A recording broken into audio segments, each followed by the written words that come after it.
Wembanyama had to settle for silver, but had this to say about what he's taking from his first Olympic experience. Quote, "I'm learning and I'm worried for the opponents in a couple of years." A reporter then asked, in FIBA or in the NBA? And Wemby responds, everywhere. What if he had just said FIBA? I would have been upset. All right, Perk is back with us. Perk, I'm going to start with you on this conversation. Which NBA player will have the biggest jump in play coming off of the Olympics? I know this may sound crazy, especially for a guy that just fresh off of winning his first NBA championship, the highest paid player in the NBA, a guy that has been all NBA several times now, first team all NBA several times now. I'm going with Jayson Tatum. Look, he's a gold medalist, and congratulations. But we know the highs, the lows that he went through over there in Paris. We saw his mother, she was frustrated with his lack of playing time. Jayson Tatum is going to come out on a mission this season. I believe that he's going to win the MVP. I believe that he still has something to prove, or he believes he has something to prove. I think this situation, being on Team USA, was a humbling experience for Jayson Tatum. I think he's going to come back and he's going to have the breakout season. And that's crazy to say. This is a guy that averaged 30 in the league a couple seasons ago. He averaged right around 27, 28 points per game last season, and an NBA champion. This is Jayson Tatum, in my opinion, a top 10 player in the league. He's going to come out standing on business. I'm going to go with the guy that just won a silver medal for the France team, losing to the USA basketball team, 7'5", Victor Wembanyama. I call him Stretch Armstrong. and here's why, though. You talk about a guy with an elite skill set that can pass, shoot, dribble, shoot it from deep. The attention that he pays to the defensive side of the basketball as well, and how he can be dominant on that side. And I want y'all to pay attention to his minutes. This season, he averaged 29 minutes, 21.4 points per game, 10.6 rebounds, 3.6 blocks. Now, I also got to give Greg Popovich a shout out because he just didn't have him out there playing those extreme minutes and got him acclimated to the NBA game. Now, I believe next season, those minutes are going to ramp up that much more, and I believe he's going to be more dominant. I thought he literally should have won Defensive Player of the Year. It shouldn't have went to Rudy Gobert, but to each his own, that's a story for another day. But I'm going with Victor Wembanyama, and I thought this Olympics was a great experience for him as well, and I think moving forward, he's just going to be that dominant player in quest to be the new face of the NBA at some point.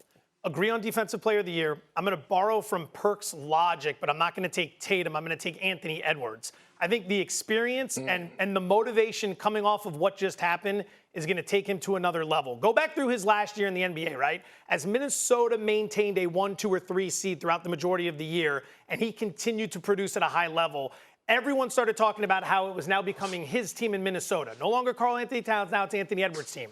Then they get into the playoffs. Ant goes nuclear. They get past Denver, and we start having the conversation of Anthony Edwards being the new face of the NBA. So he continues to rise. Gets beat in the Western Conference Finals, gets on Team USA, is asked about his place on Team USA before the Olympics start. Quote, "I'm still the #1 option." End quote. We all love the quote. We all love the confidence, right? He goes over there, and in the most crucial moments at the end of the gold medal game, not even on the floor.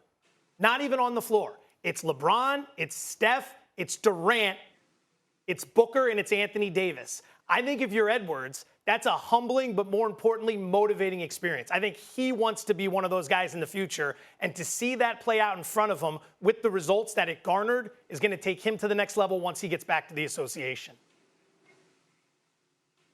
HG, I want to ask you about what Perk had to say about Jayson Tatum. Obviously, he didn't get Finals MVP this year. That went to Jaylen Brown. He has a lot to prove, he feels like. What do you think that J-Tay will do with the rest of the season? I think he's going to use it as motivation. You got to remember, after winning the NBA championship, there are a lot of people still on his head because he didn't win Finals MVP, nor did he win Eastern Conference Finals MVP. So he's going to have that motivation to go out here and not only – show the world, but show himself that he is that dude and is still that guy as well. So whenever you have a humbling experience like he just had in the Olympics, you can use that as motivation to be even that much more better moving forward. Perk, what do you think his minutes and his production looks like this year, though? It's so difficult to come off a deep playoff run, let alone win a championship in late June, turn around and play basketball in the summer with the Olympic team, then turn around and get ready for the start of the regular season. Like, no one's going to fault the Celtics if they win fewer games during the regular season or they don't play as many minutes as they get acclimated to the start of the year. The legs need to be there, and if his production falls off, then you have a situation where it's going to be tough to go after awards like MVP if the numbers are down from last year's. Well, I think the minutes are going to be there. I mean, look, we're talking about Jayson Tatum. He's not even scratching the surface of his prime yet. I think he's, 25, 26 years of age. And when you talk about Joe Mazzulla wants the best for his players, team-wise and individually. I think Jayson Tatum, especially with Kristaps Porzingis being out, because we have to remember, Jayson Tatum is 6'9", 6'10" as well. He's a guy that has shown us throughout the course of his career that he's capable of playing all positions, even though I feel like it's a positionless game. But he can handle the rock. He can move to the 5 and set screens, roll to the basket. Like, he has shown flashes of that time and time again. Again, he's young. And another thing that we don't give Jayson Tatum a lot of credit for, he's almost, in my opinion, in that same conversation with LeBron James and Steph Curry when it comes to taking care of his body. Every single season since Jayson Tatum arrived in the NBA, I've seen him put on muscle. He's always in great shape. The medical staff that they have in Boston does a tremendous job. I see him going all out. I actually see Jayson Tatum putting the world on notice and go and capture his first MVP this season. That's huge considering he's 26 years old. Usually guys don't learn to do that kind of stuff until they get later, which is why it's LeBron, Stephen Curry, and guys like that are figuring it out. I'm going to ask you this, Joe, as our betting guy. What is the bet? Why am I saying what is the bet?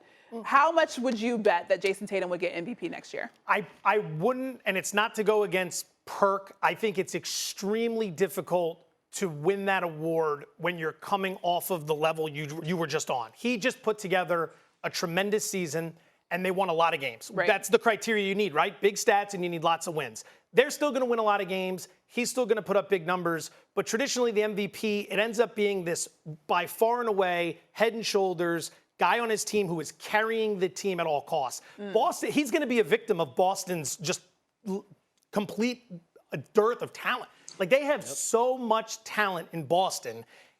It's tough to say he's the MVP when you got a guy like Jaylen Brown right next to him. Yeah. Okay. That's what hurts the argument. But Joe, real quick, look, he's going to have to be at his best because what happened this offseason? Philly got better with the addition of Paul George. The New York Knicks got better going and get Mikal Bridges. So, and you're looking at the Milwaukee Bucks, a fresh training camp with, Dame, Giannis, and Doc. They're going to be better, bro. So he's going to have to perform every single night because the East got better. Wanna try to boast at what I look like. Keep them going, try to wear, I pull up all brains. Jimmy with the heat, I'm on fire. It's NBA, ESPN.